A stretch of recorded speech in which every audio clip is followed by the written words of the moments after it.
Mesdames et messieurs, amis téléspectateurs, amis internautes, bonsoir et bienvenue dans votre émission JLC, la danse et l'humour, l'émission qui vous permet d'être dans votre canapé tous les samedis à 18h, parce que vous savez que si vous pas là, vous loupez la moitié à via autres. Donc vous avez l'obligation d'être, bien sûr, attentive, surtout à être là. Songez tous les samedis, même les là, 18h, il faut que vous soyez là de façon à ce qu'on puisse passer 50 minutes de rire, de bonheur, de partage. Donc vous êtes là avec moi ce soir, tant mieux. Mais on a aussi deux invités sur ce plateau. Ce soir, on va parler de capoeira. Et pour cela, on a sur le plateau avec nous Willem dit Shaolin et nous avons Valérie dit Bambi. On va commencer par les femmes. Bonjour Valérie. Bonsoir, pardon. Bonsoir. Bienvenue dans l'émission JS et la danse. Je te remercie. Willem, ça va? Bonsoir, ça va, et vous? Ça va.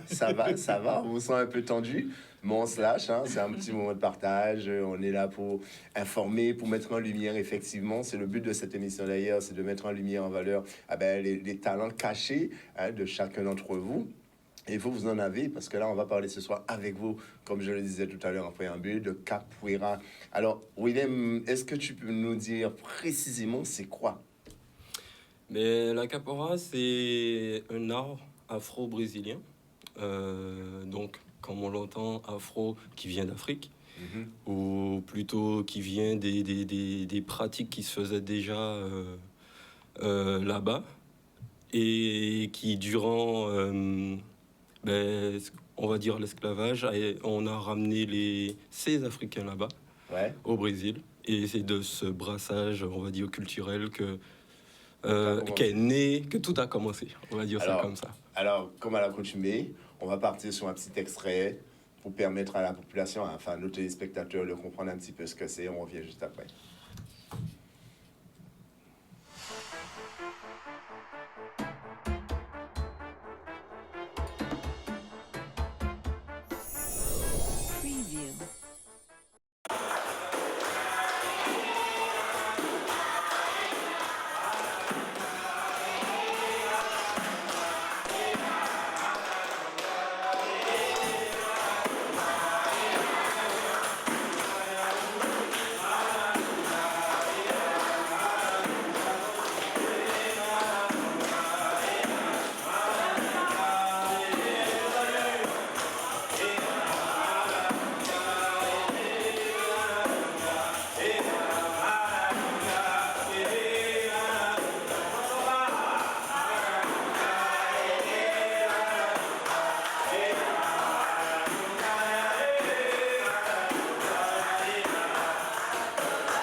Alors, comme vous avez pu le remarquer, ce n'est pas seulement une danse, mais c'est aussi une pratique sportive, n'est-ce pas, Willem?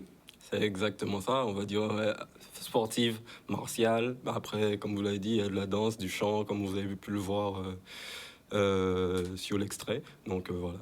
Comment se pratique-t-elle dans la vie? La capoeira, Ouais.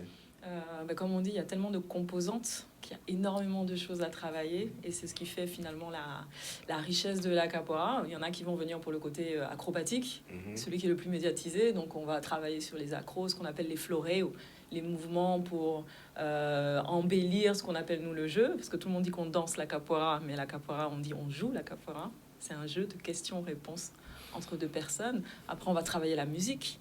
Il faut qu'on apprenne à jouer tous les instruments. Là, on n'a pas vu sur la vidéo, mais il y a beaucoup d'instruments dans la Par capoeira. exemple, l'instrument qu'on a pu voir là. Là, c'est le pandero, c'est un tambourin.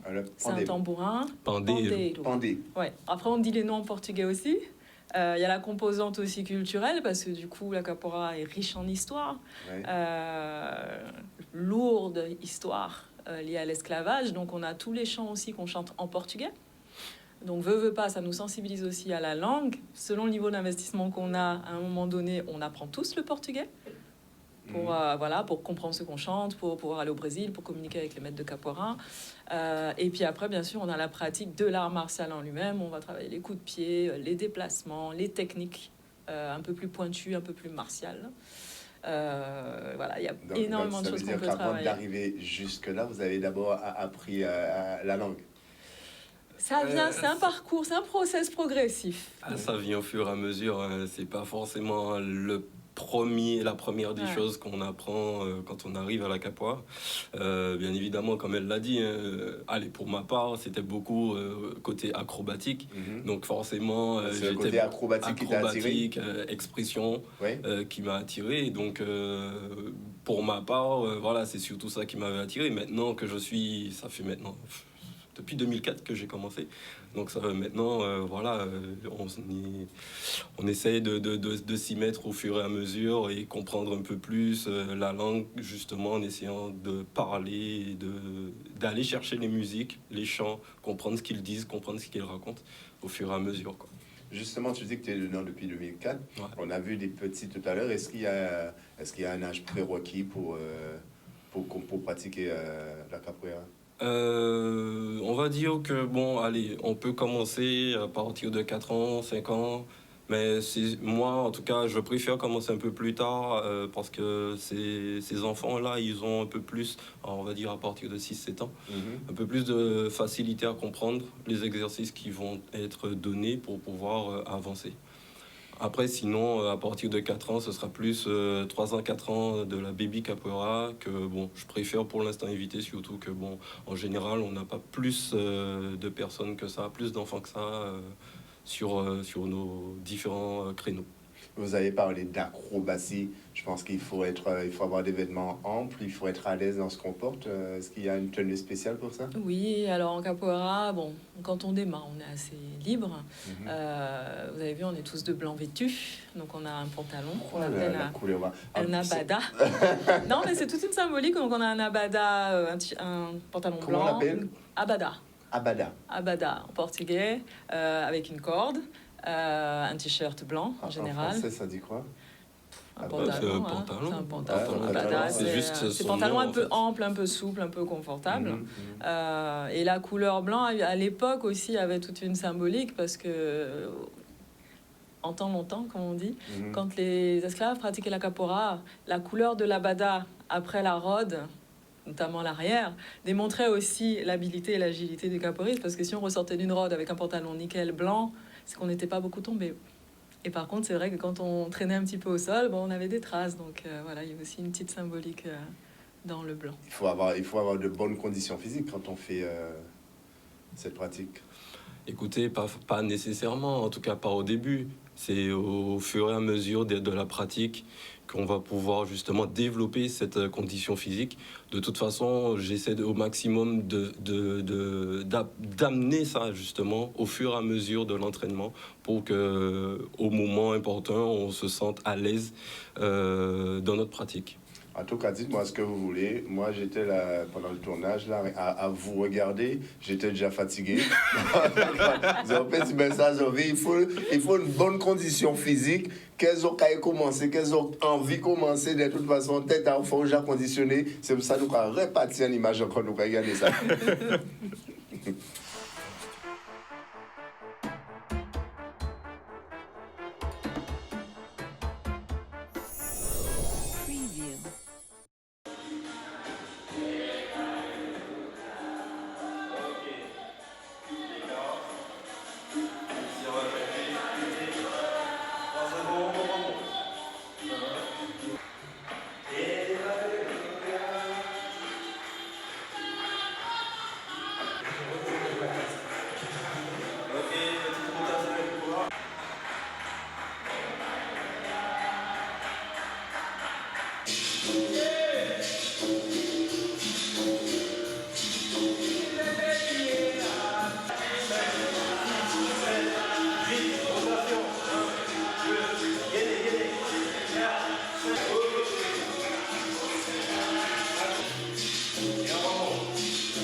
Juste avant, vous avez vu, on parlait de musique et je pense qu'effectivement, qu'on le veuille ou non, il faut pas arriver là comme un cheveu sur la soupe. Fais-nous arriver au minimum. Soit un peu de cardio, soit apprendre à marcher à quatre pattes. Mais en tout cas, il faut arriver avec quelque chose, n'est-ce pas? Je maintiens ce que je dis. Après, bon, c'est bien évidemment au fur et à mesure de la pratique. Moi, je reste toujours convaincu là-dessus. C'est à chaque entraînement, on devient de plus en plus fort, de plus en plus à l'aise dans les mouvements qu'on fait. Donc voilà, je reste toujours sur ma position où il faut. Alors après, bien évidemment, allez, comment dire, se sentir bien dans sa peau, déjà, ça peut être comment dire, un avantage, mais une condition physique spéciale n'est pas forcément nécessaire, en fait. Justement, c'est surtout qu'on l'acquiert avec la pratique. C'est une danse spéciale. Comment tous les deux avez-vous découvert cette pratique? Qu'est-ce qui a fait que vous soyez dedans aujourd'hui? Moi, ça a été totalement par hasard. J'ai une amie qui m'a dit j'ai découvert quelque chose là, tu vas adorer. Ouais. Elle me connaissait bien. Moi, j'avais jamais entendu parler de la capoeira, la culture brésilienne, rien du tout. J'ai fait un cours. Et ça fait combien de temps? Ça fait quoi, 14 ans que j'ai découvert la capoeira? Ouais. D'accord. Bon, avec des petites pauses. Mais ouais. Et vraiment, la musicalité, le fait que c'est super complet, c'est super ludique. Enfin, on fait des choses dans la capoeira qu'en tant qu'adulte, on ne fait jamais ailleurs. On fait des roues, on rigole, on tape dans les mains, on chante. Et moi, j'ai adoré. Et toi, William, comment tu as découvert la capoeira? Disons que moi, enfin, le côté justement acrobatique, comme je disais tout à l'heure, ça m'a toujours attiré. Donc, tout ce qui était danse acrobatique, un peu comme le hip-hop ou ce genre de choses, ça m'a toujours attiré. Et du coup, en regardant à la télé, je suis tombé dessus par hasard une fois. Et j'étais encore au collège à cette époque. J'avais un de mes camarades de classe qui en pratiquait. J'ai tout de suite demandé forcément où est-ce qu'il en pratiquait. Et après, disons que l'année suivante, j'y étais. J'ai été m'inscrire. On va essayer de percer un secret. Est-ce qu'on peut savoir pourquoi on t'appelle Shaolin? Alors, à l'époque, mon enseignant à l'époque de capoeira, enfin, disons qu'un jour, je suis arrivé avec un peu la coupe Shaolin. Donc, presque la boule à zéro. Je dis bien presque parce que c'était pas totalement sec. Et c'était pas la titeuf, là? C'était... non. Mais disons que c'était très, très court. Et la réaction qu'il a eue, oh, Shaolin! C'est parti comme ça. Et comme bon, j'avais une certaine aisance avec mes coups de pied et une certaine souplesse, du coup, tout le monde a adopté, tout le monde a adhéré et c'est parti comme ça, en fait. Je sens que ça va être plus compliqué pour notre amie Valérie parce qu'on l'appelle Bambi. Je sens que Bambi, c'est une chanteuse, si je ne me trompe. Non. Oui, non, pas seulement. Non, pour la peine, moi, je suis plus Disney. D'accord. Donc, rien à voir. À l'époque où j'ai reçu mon surnom, en plus, Bambi n'était pas d'actualité. Ouais. Alors, moi, c'est plus Disney. C'est un peu plus comique. Je suis assez grande, hein, donc j'ai des longues jambes. Et fut un temps, quand on s'entraînait sur des parquets, on transpire beaucoup des fois. Ouais. Ça glisse. Bambi sur la glace. D'accord, j'ai pas imaginer. Voilà. Et de temps en temps, je faisais des grands écarts magnifiques avec des grandes jambes. Et Bambi est arrivé. Voilà. D'accord. Et en plus, j'ai une et petite depuis, tache. ouais, mais c'est ce que je vois. Et puis depuis, ça n'a... C'est resté. C'est resté. On ne te connaît même pas sous le nom de Valérie, mais Bambi maintenant. Ah, c'est vraiment ça. Hein. On a du mal à connaître nos vrais prénoms dans le civil. Des fois, on ne sait pas comment s'appeler. On ne connaît pas nos noms, prénoms, famille. Ouais, c'est ça. Souvent, capoeira, puisque comme c'est comment dirais-je, une tradition, on a ce qu'on appelle les appellis, donc des surnoms qu'en général, on donne à tout pratiquant. Et en général, on s'appelle tous par notre surnom.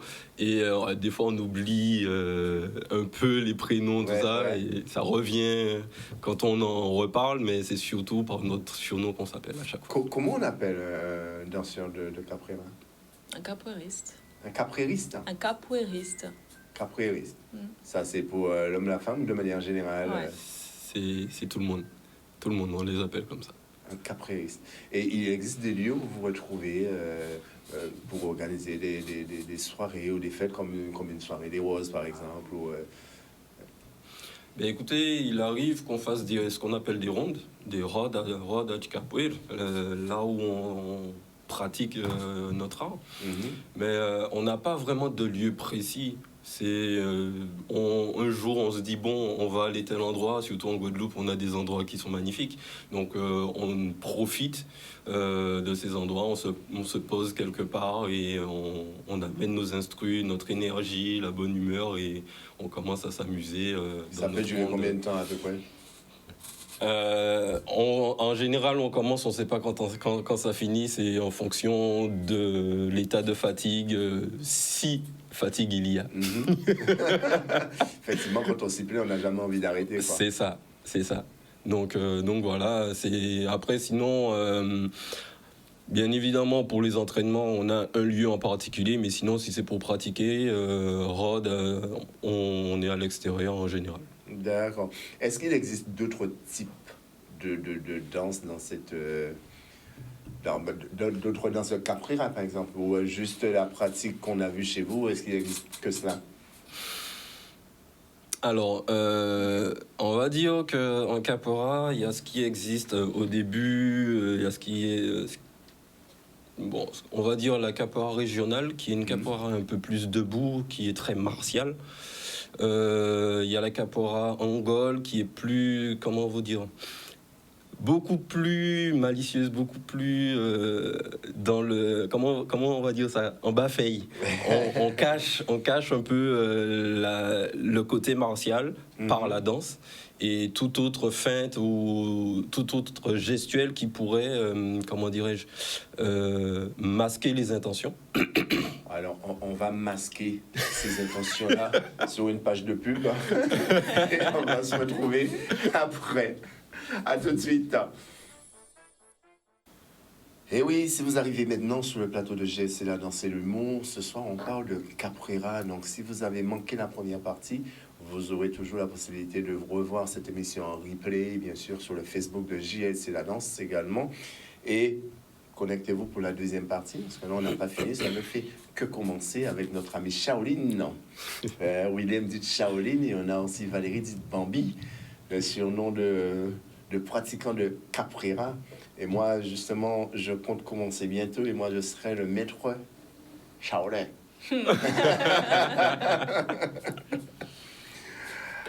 Ah là là. Alors, tout à l'heure, effectivement, on parlait de rassemblement. Comment est-ce que vous vous retrouvez? Quelle est l'énergie que vous mettez, justement, à vous rassembler, à jouer en même temps? On a aussi parlé de la durée. Vous avez dit que tant qu'il y a de l'énergie, eh bien, ça dure encore et encore. Mais comment est-ce que vous arrivez à vous contacter? Est-ce qu'il y a plusieurs pratiquants de cette danse en Guadeloupe? Il y a de nombreuses associations maintenant en Guadeloupe. Il y a un regain de capoeira. Historiquement parlant, voilà, depuis à peu près 20 ans. 20 ans, il y a de la capoeira en Guadeloupe. Et là, sur les 5-6 dernières années, il y a des nouvelles associations qui se sont créées, dont la nôtre. Et il y a une association sur Saint-Claude. Il y a des cours aussi sur Saint-François.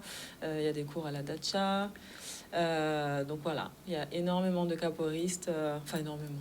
On va dire que ça se développe, ça reprend un peu du regard. C'est bien implanté en Guadeloupe. Et du coup, quand on fait des événements, voilà, on se regroupe tous. Hein, c'est des événements souvent ouverts. Hein, on fait des rodas, des rondes, tous ensemble, pour se retrouver, pour partager, pour échanger, pour s'entraîner aussi. On se retrouve des fois pour s'entraîner tous ensemble, peu importe l'association. Mais selon vous, quel est le regard de la population guadeloupéenne sur cette pratique?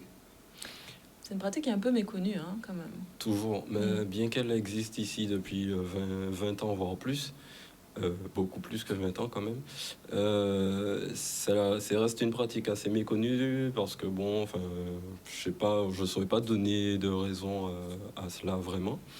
Mais voilà, nous sommes là, nous faisons ça le plus souvent que nous pouvons. Mais malheureusement, et pourtant on est souvent à l'extérieur, surtout ces dernières années, notamment sur le Memorial Act où on aime faire nos rondes, se retrouver là-bas où il y a du passage. Les gens en général s'arrêtent, ils regardent, ils filment, des fois même ils participent un peu en applaudissant avec nous, etc. Mais globalement, ça reste une pratique assez méconnue. Après, c'est peut-être, enfin, c'est assez curieux, c'est paradoxal parce qu'en même temps, il y a beaucoup de similitudes avec des danses de combat guadeloupéenne. Donc on pourrait s'attendre à ce que ça prenne justement la capoeira parce que ça parle, le tambour, la musicalité, la philosophie. Et au final, c'est peut-être juste que les gens préfèrent s'orienter vers du local que d'aller chercher ailleurs quelque chose qui ressemble à ce qu'on peut trouver déjà. On va faire un petit détour en image pour permettre à la population de bien comprendre, de bien voir ce que c'est que la capoeira. En régie.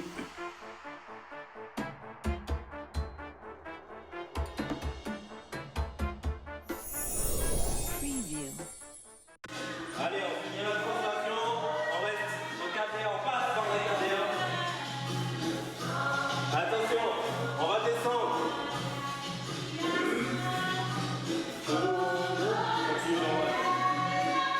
Attention, on descend, on va pouvoir toucher le sol.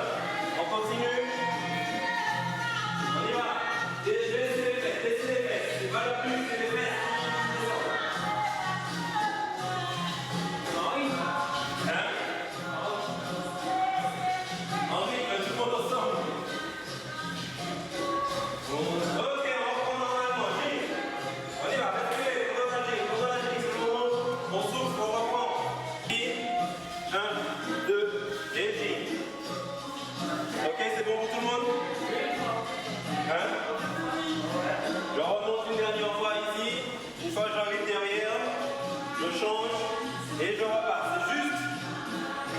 Une fois que j'ai mis ma jambe derrière en ligne, je recule et je reviens.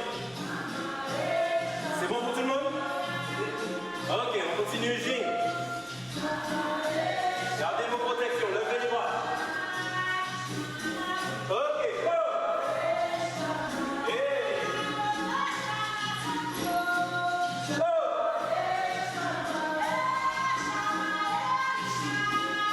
Go!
Joli mouvement, jolie chorégraphie, j'ai envie de dire.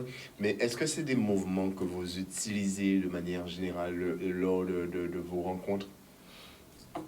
Alors, c'est des mouvements, on va dire déplacements qui sont relativement basiques, relativement simples en général.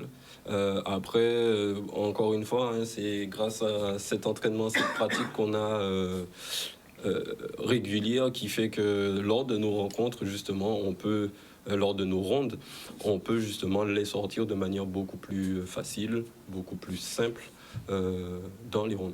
Donc, en gros, il n'y a pas d'improvisation, quoi. C'est pas comme, comment dire, comme le boula, quand on fait un combat de boulanger, de Benadé, par exemple, où il y a beaucoup d'improvisation. Et là...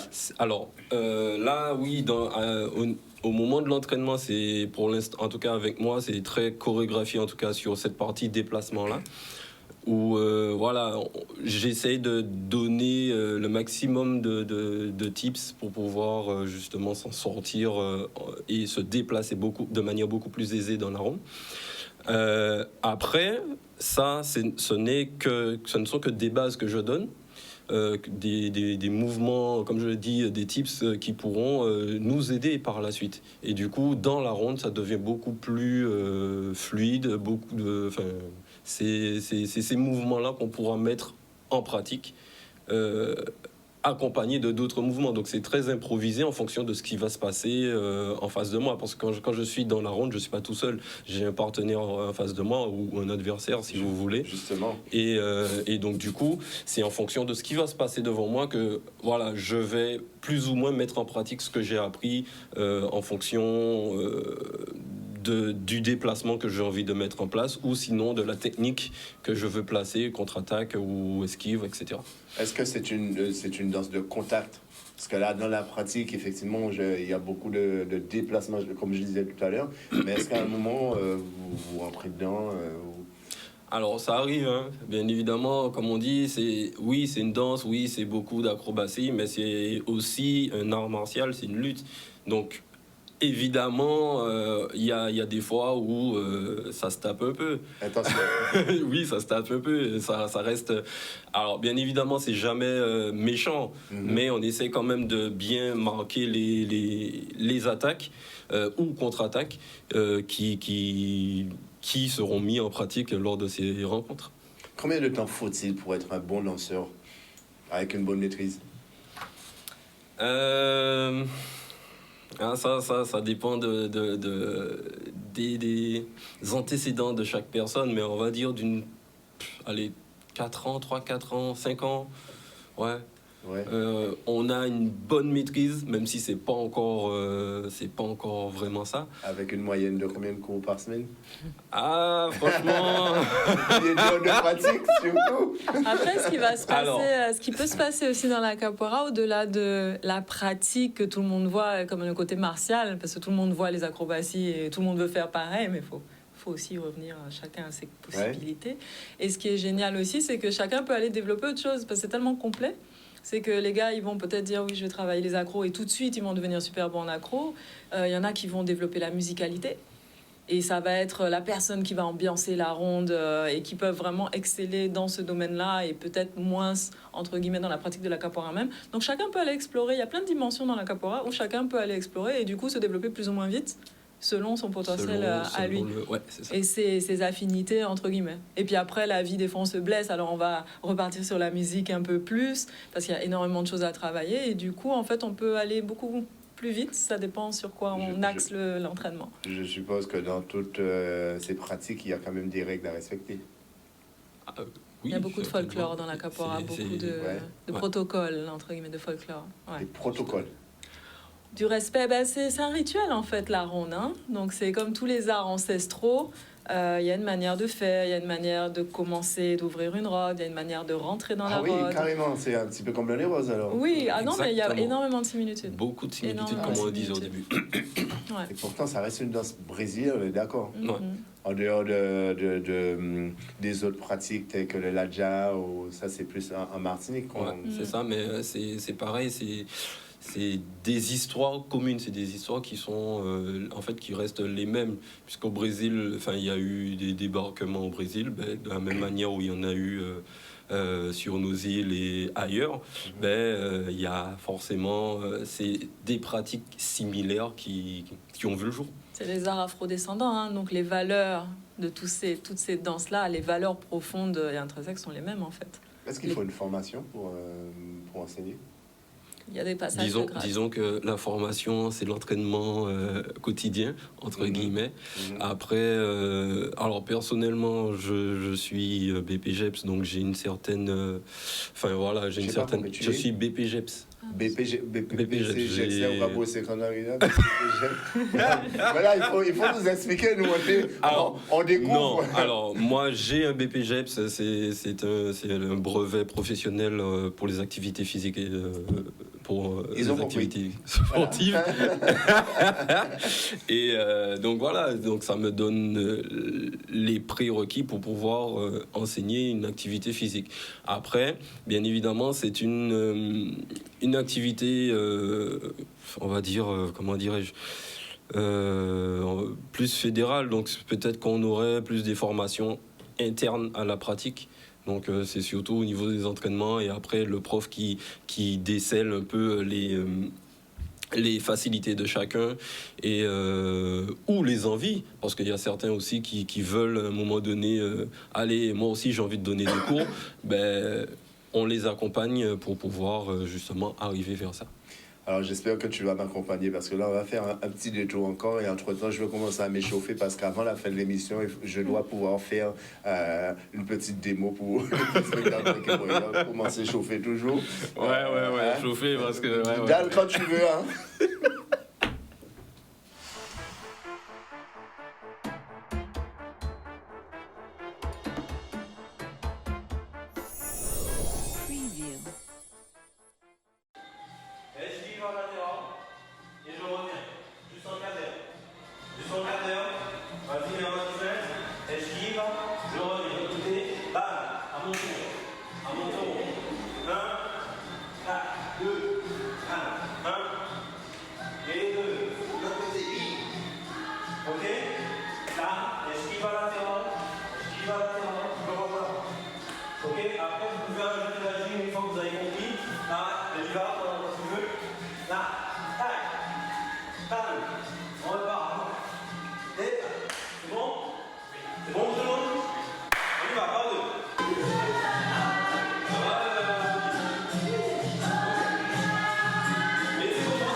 Eh ouais, capoeira. Hein.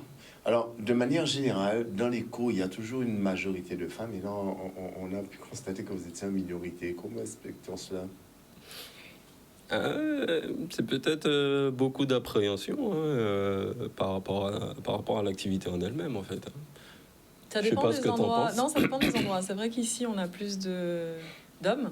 Moi, les endroits où j'ai pu m'entraîner avant, il y avait une bonne parité, voire limite plus de femmes dans les débutants. Et en général, après, ça s'écrème. Ça a tendance à s'écrémer un peu parce que veut pas, c'est une pratique qui demande quand même beaucoup d'investissement aussi, d'entraînement. Et du coup, c'est vrai que les gens restent sur le côté acrobatique. Donc, je pense que les femmes se projettent moins que les hommes dans la pratique, alors qu'en fait, il y a énormément d'autres choses. Mais les gens ne connaissent de la capoeira que le côté acrobatique, en fait. Donc c'est vrai que du côté acrobatique, forcément, les femmes embarquent plus difficilement. Comment pourrait-on faire justement, pendant que vous êtes là à l'antenne, comment pourrait-on faire pour rassembler, pour qu'il y ait beaucoup plus de personnes? Aujourd'hui, s'il fallait donner, je ne sais pas, même pas un avis, mais faire en sorte pour que les gens viennent, que diriez-vous? L'essayer, c'est l'adopter. Non, comme je disais, en fait, il y a énormément de choses et les gens ne connaissent pas, en fait, tout ce qu'on peut développer dans la capoeira, et même pour les enfants. C'est une discipline, pour les enfants, c'est super complet. Il y a de la musicalité, il y a du martial, il y a de la souplesse, il y a du cardio, il y a du chant. C'est ultra complet. Alors, où est-ce qu'on peut vous trouver, justement? Pour l'instant, nous sommes à la MJC du Gosier. Donc on donne les cours là-bas le lundi et le vendredi à 17h pour les enfants et 18h pour les adultes. Il y a un numéro de téléphone pour vous joindre, vous avez un site, vous avez un Facebook? Alors, site internet www.capoeiraguadeloupe.com et sinon, nous sommes aussi sur les réseaux sociaux, Facebook, Instagram, Capoeira SSC Guadeloupe. Caméra SSC. Capoeira. Hein, SSC Guadeloupe. Guadeloupe. Et là, vous êtes sur le Gosier à la MJC. C'est ça. C'est vrai que j'ai envie de l'essayer. Mais moi, je suis quelqu'un de parole. Je vous ai dit à la fin, après, si Daniel veut bien vous montrer cela, moi, à la fin, Daniel, c'est lui qui est à la régie, c'est lui qui fait des miracles. Donc, s'il arrive à mettre la caméra sur moi, je vous promets que tout à l'heure, vous me verrez en acrobatie, en grand écart, tout ce que vous voulez. Donc, ben, bien sûr, il faut que mes comparses soient avec moi. On a Caroline et Bambi. Il faudrait ensemble que l'on puisse voir, que vous puissiez m'initier un petit peu. Hein. Là, oui, on regarde le sol un peu. Ça va. On regarde l'espace surtout. L'espace, ça va. On fera avec. Hein. Hein? En tout cas, j'ai été ravi de vous avoir sur ce plateau avec moi. C'est vrai que, vous savez, le but de l'émission, c'est toujours aller chercher tous les talents cachés. C'est ce que j'ai pu faire avec vous. En tout cas, vous étiez cachés au temps.